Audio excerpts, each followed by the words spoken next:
नमस्कार दोस्तों। मैं नरेश आप सभी का एनएमवी एजुकेशन क्लासेस में स्वागत करता हूं। दोस्तों, आज का मेरा ये वीडियो बनाने का मकसद है कि कहीं ना कहीं एक टीचर स्टूडेंट को जो समझाना चाहता है वो उस तक प्रॉपर रूप में नहीं पहुंच पाता है। स्टूडेंट उसको समझ नहीं पाता है और जिसकी वजह से कुछ कमियां रहती है और वो आगे भी उसके लिए दिक्कत करता है। वो कुछ सीखना चाहे नया कुछ, तो पिछला जब तक क्लियर नहीं होता तब तक वो नया कुछ सीख नहीं पाता है। तो ऐसा ही कुछ मैं इसमें बताने जा रहा हूँ, जो मुझे लगता है कि मैं शेयर करूँ अपने अनुभव से कि हाँ, ये परिवर्तन होना चाहिए जरूर। जिसकी वजह से जिसकी वजह से जो है अच्छी तरह से एक जो टीचर समझाना चाहता है बच्चे को वो प्रॉपर रूप में समझ पाएगा।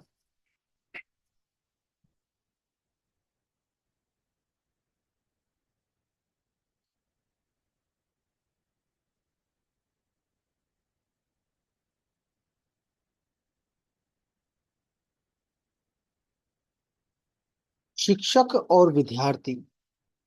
शिक्षक वो जो शिक्षा प्रोवाइड करता है विद्यार्थी को, और विद्यार्थी वो जो शिक्षा लेकर के उसको अपने जीवन में अपनाता है।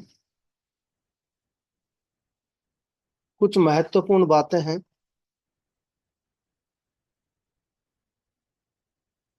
एक शिक्षक का अपने विषय का पूर्ण ज्ञान होना जरूरी होता है। बच्चे में पढ़ाई के प्रति लगन पैदा करना चाहिए। शिक्षक को जरूरत होती है कि वो एक तो पहले प्रॉपर नॉलेज होना चाहिए। दूसरी बात यह है कि वो बच्चे के अंदर ऐसी कुछ बातें उसके अंदर डेवलप करें जिसकी वजह से कि वो बच्चा सीखने के लिए लालायित हो, तो वो सीखना चाहे। तो सबसे पहले उसकी जिज्ञासा पैदा करना जरूरी होता है बच्चे के मन में।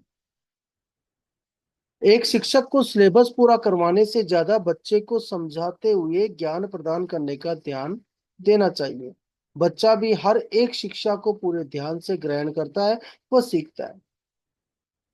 बच्चे का सिलेबस पे ध्यान ना होकर के, केवल सिलेबस पे ही ध्यान ना होकर के कि सिलेबस खत्म करवाना है जल्दी से, ऐसा नहीं है। सिलेबस पे ध्यान ना होकर के सिलेबस से ज्यादा बच्चे को सीखना भी जरूरी है। वो सीखे तभी तो जाकर के वो आगे बढ़ पाएगा, आगे की चीजें समझ पाएगा।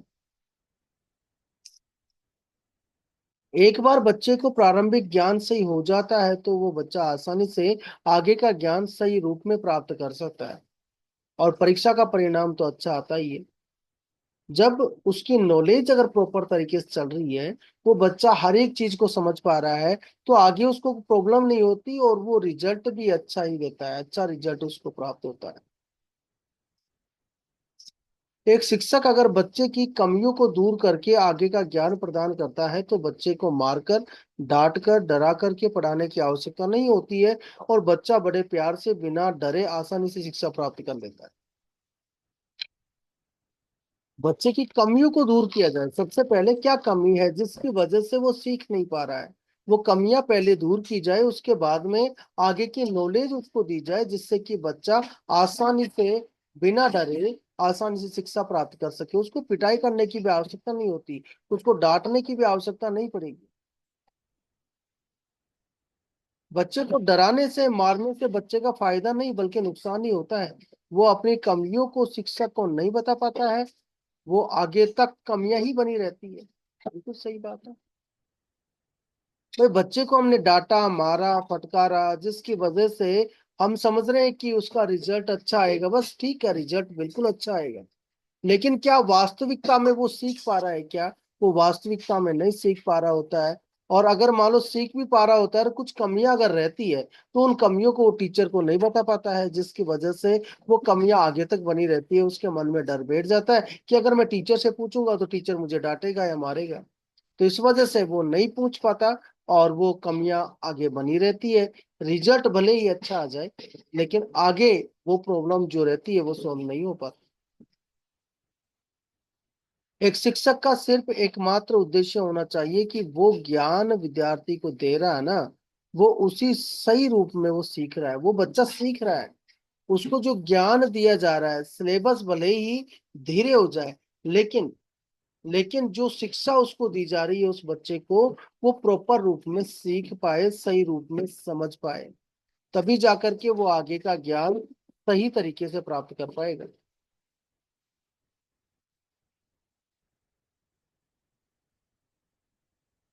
एक शिक्षक को ज्ञान प्रदान करने से पहले बच्चे की समस्याओं को समझना चाहिए। वो विद्यार्थी उस ज्ञान को समझ पाएगा या फिर नहीं समझ पाएगा। अगर उसकी प्रारंभिक शिक्षाएं मजबूत हो नहीं है ना, तो वो उसी सही रूप में नहीं समझ पाएगा। शिक्षक को बच्चे की मजबूरी को समझ करके उसकी कमियों को पहला पूरा करना चाहिए। उसके बाद में बच्चे में पढ़ाई के प्रति ज्यादा समझाने की जरूरत नहीं पड़ती है। बड़े आनंद के साथ में आगे का ज्ञान प्राप्त कर सकता है। तो मेन उद्देश्य क्या हुआ कि भाई पहले जो विद्यार्थी है, जो स्टूडेंट है, उसकी कमियों को देखा जाए, उसकी कमियों को, उसकी समस्याओं को समझा जाए, और समस्याओं को, कमियों को देखने के बाद में उसको सॉल्व किया जाए। अब जब उसकी ये कमियां दूर हो जाएगी तो फिर आगे की नॉलेज तो वो आसानी से प्राप्त कर लेगा। अक्सर शिक्षक बच्चे को डांट कर, मार करके बच्चे के मन में डर बिठा करके पढ़ाई करवाते हैं, जिससे बच्चा प्रारंभिक ज्ञान नहीं होते हुए भी शिक्षक से बचने के लिए मजबूरी में उस ज्ञान का मतलब समझे बगैर शिक्षक को सही प्रश्न का उत्तर देने का प्रयास में करता है। और शिक्षक को लगता है कि वो सही पढ़ाई कर रहा है, पर ऐसा नहीं है। वो ज्ञान मात्र शिक्षा तक ही सीमित होता है, परीक्षा तक ही सीमित होता है। अच्छा परिणाम भी मिल जाता है, लेकिन अभी भी वो प्रारंभिक ज्ञान से वंचित है। उसको प्रारंभिक जो नॉलेज है, जो उसके अंदर नहीं थी, वो नॉलेज उसके अंदर अभी भी नहीं है। वो सिर्फ कोशिश करेगा टीचर से बचने की, वो कोशिश करेगा रिजल्ट अच्छे लाने की, लेकिन वो जो ज्ञान है, जो नॉलेज है, जो उसको पहले की जो बकाया हो रखी है, वो बकाया नॉलेज उसको प्राप्त नहीं होती है। तो ये जरूरी है शिक्षक के लिए कि भाई बच्चे के अंदर क्या कमियां है, पहले उस कमियों को दूर तो करें। उन कमियों को दूर करने के बाद में कुछ और उसको सिखाएंगे तो दिक्कत नहीं आएगी, वो आसानी से सीख पाएगा, आगे भी उसको कोई दिक्कत नहीं आनी है। सही मायने में एक शिक्षक वो होता है जो बिना मारे, बिना डांटे बच्चे की कमियों को समझ करके और उनको दूर करके बड़े मजेदार तरीके से सही ज्ञान प्रदान करता है। बिल्कुल सही बात है कि डांटने की, मारने की, फटकारने की जरूरत ही कहाँ पड़ रही है। जब बच्चा अगर समझ जाएगा तो फिर ये सब करने की हमें आवश्यकता नहीं होती है। आसानी से समझ जाएगा वो, आसानी से वो आगे की जो पढ़ाई होगी उसको मजेदार तरीके से पढ़ पाएगा। शिक्षक का ध्यान पैसों पर नहीं बल्कि बच्चे की सही ज्ञान देने पर होना चाहिए, ताकि वो बच्चा भविष्य में कहीं नहीं रुके। ऐसा नहीं होना चाहिए कि हम जितने बच्चे बढ़ेंगे उतना अच्छे है, हमें सैलरी अच्छी मिल रही है, हमें पैसा अच्छा मिल रहा है, बस बच्चा पढ़े या नहीं पढ़े। 10 बच्चे हैं, 10 बच्चों में से दो चार बच्चे अगर नहीं भी पढ़ते हैं, उनको नॉलेज में नहीं है, तो कोई दिक्कत नहीं, बाकी और जो बच्चे हैं उनसे रिजल्ट हमारा प्राप्त हो जाएगा। ऐसा नहीं होना चाहिए। शिक्षक का ध्यान सभी बच्चों पर होना चाहिए और कोशिश ये करना चाहिए कि सभी बच्चों को अच्छी नॉलेज मिलनी चाहिए। पैसों से हमें कोई मतलब नहीं है। मेन मकसद जो शिक्षक का होता है वो शिक्षा प्रदान करना होता है, तभी जाके शिक्षक बताया गया है। शिक्षा प्रदान करना, वो शिक्षा बच्चे तक पहुंचनी चाहिए, बच्चा उसको सीखना चाहिए। अक्सर देखा जाता है कि शिक्षक बच्चे को जो बुक में लिखा है ना, फिर चाहे बच्चे को पिछला ज्ञान हो या नहीं हो, उसे डांट कर, मार करके, दबाव में बच्चे को पढ़ाते हैं। और शायद अलग से ट्यूशन लेने पर मजबूर होकर के बच्चे को कहीं ना कहीं उसी शिक्षक से या किसी और शिक्षक से ज्ञान लेना पड़ता है, ट्यूशन लेना पड़ता है, और उसके लिए उसको अलग से फीस जमा करवानी पड़ती है। तो ऐसा ना हो और उसका पूर्ण ज्ञान, शिक्षा, पूर्ण जो शिक्षा है ना, वो विद्यालय में ही मिल जाए, ताकि कहीं और जाकर के अलग से शिक्षा ना लेना पड़े। अगर शिक्षक पिछले ज्ञान को भी समझाते हुए आगे पढ़ाता है, तो एक बार पिछला ज्ञान पूर्ण होने पर उस विद्यार्थी को आगे का ज्ञान प्राप्त करने में कोई दिक्कत नहीं होती है, और शिक्षक को भी ज्यादा समझाने की आवश्यकता नहीं होती, और रिजल्ट तो बेटर आता ही है। जो उसको शिक्षा दी जा रही है, जो वो सीखने के लिए आया है, जहाँ पे उसने एडमिशन लिया है, उसको जो शिक्षा, जो नॉलेज है ना, जो सब्जेक्ट वाइज जो नॉलेज है, वो नॉलेज उसको प्रॉपर तरीके से मिल जाती है। तो कहीं और जाकर के उसको ट्यूशन लेने की आवश्यकता नहीं होती, क्योंकि रिजल्ट तो बेटर आना ही है। रिजल्ट तो बेस्ट आएगा ही, बिल्कुल आएगा। बस कहीं और जाकर के क्यों शिक्षा ले रहा है वो, कहीं ना कहीं कुछ कमियां हमारी है कि उसको वो प्रॉपर नॉलेज नहीं मिल पा रही है, जिसकी वजह से कहीं जाकर के, कहीं और जाकर के वो शिक्षा प्राप्त कर रहा है। तो ऐसा नहीं होना चाहिए कि भाई जो उसको, जो सिलेबस में है, सिलेबस में जो चीज है उसको समझते हुए उसको प्रॉपर नॉलेज दी जानी चाहिए। उसकी कुछ कमियां अगर रही है तो उस कमियों को भी दूर करना चाहिए।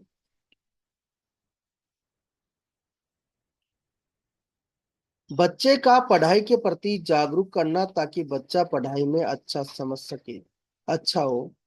सबसे पहला काम तो यही होता है भाई, कि भाई बच्चे के मन में पढ़ाई के प्रति जिज्ञासा तो पैदा हो। जब जिज्ञासा पैदा हो जाएगी तो फिर वो आसानी से समझेगा।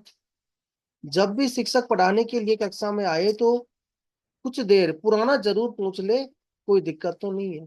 अगर है तो उसको सॉल्व किया जाए, अगर है तो उसे पहले दूर करे। चाहे एक दिन और एक्स्ट्रा लग जाए, लेकिन हाँ, जो नॉलेज उसको प्रोवाइड कर रहे हैं ना, वो नॉलेज उसको प्रॉपर तरीके से होनी चाहिए। क्योंकि शिक्षक का ध्यान सिलेबस से ज्यादा बच्चे को सिखाने पर होना चाहिए। ये बार बार मैं जोर दे रहा हूँ, और इसी वजह से दे रहा हूँ क्योंकि ज्यादातर हम क्या करते हैं कि सिलेबस जो है ना उसको खत्म कराना है, खत्म कराना है, खत्म कराना है। लेकिन कोशिश हमारी ये भी रहनी चाहिए कि बच्चे को वो आ रहा है नहीं आ रहा, वो सीख पा रहा है नहीं सीख पा रहा है। वो सीख पा रहा है, उसको नॉलेज मिल रही है तो आगे बढ़ेंगे तो सही है, बिल्कुल सही है, कोई दिक्कत नहीं है। और फिर बच्चे को आनंद के साथ मजे मजे में पढ़ाना है, जिससे कि प्रत्येक बच्चे का ध्यान पढ़ने में लगा रहे। कुछ एक्टिविटीज है, वो एक्टिविटीज भी करवाना जरूरी है। ऐसा नहीं कि गए हम सिलेबस बुक को ओपन किया, हाँ भाई ये पढ़ाना है, ठीक है, ये करवा दिया करवा दिया करवा दिया। अरे भाई बच्चा कहीं ना कहीं बोर हो जाता है, उसको कुछ एक्टिविटीज की जरूरत होती है, जिसकी वजह से उसका ध्यान जो है पढ़ाई के प्रति और ज्यादा जागरूक हो। उसका जो माइंड है वो फ्रेश हो जाए कुछ नया सीखने के लिए। तो कुछ एक्टिविटीज करवाना जरूरी होता है, कुछ गेम खिलवाना जरूरी होता है। अगर एक बार बच्चे को पढ़ने में आनंद आने लग जाए तो समझो कि अब आपका शिक्षक होना सार्थक है, और बच्चा अब तैयार है आपसे आगे का ज्ञान लेने के लिए। बिल्कुल सही बात है। उसको जब आनंद आएगा, आनंद कब आएगा, जब वो सीखेगा, उसको समझ में आ जाएगा तो ऑटोमेटिक ही वो उसको आनंद आने लग जाता है, और वो कुछ सीखने के लिए लालायित होता है। उसको अच्छी तरह कुछ और नया सिखाया जा सकता है।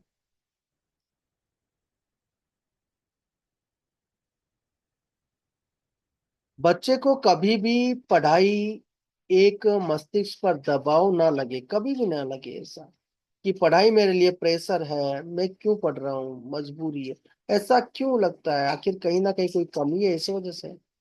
समय की कमी महसूस नहीं होनी चाहिए, परीक्षा में कम प्रतिशत बनने का भय ना होने चाहिए, उसको शिक्षा कठिन ना लगनी चाहिए, शिक्षक और माता पिता का समझाना गलत नहीं होना चाहिए, उसकी कोई पढ़ाई के प्रति शिकायत ना होनी चाहिए।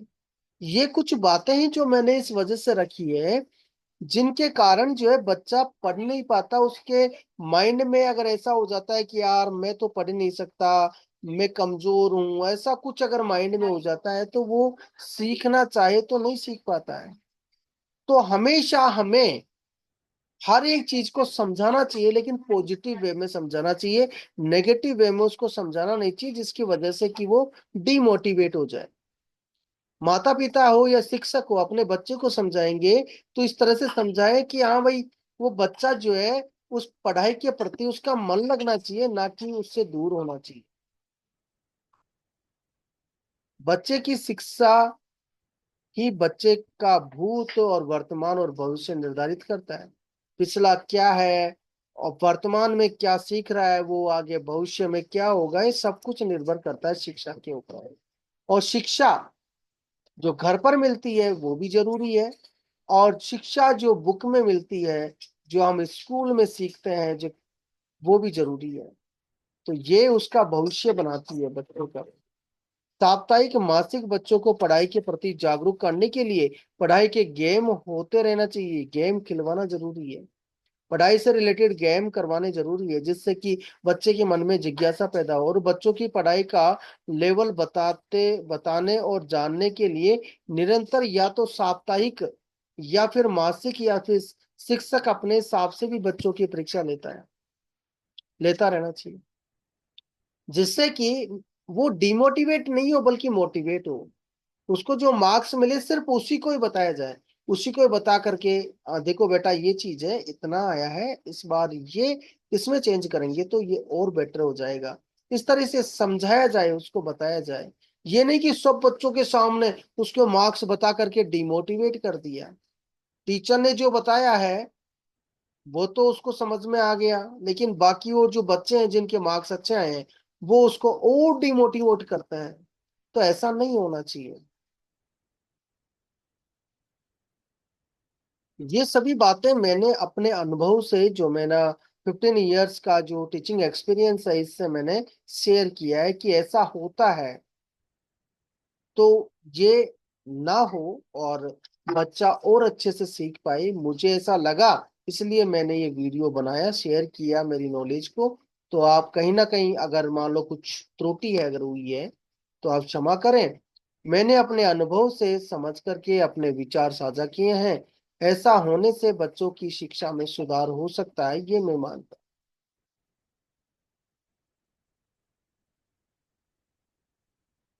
देखिए, सभी में बदलाव आ रहा है, समय में बदलाव आया है, समय की मांग है कि हमें पढ़ाई के तरीके में बदलाव करना पड़ेगा।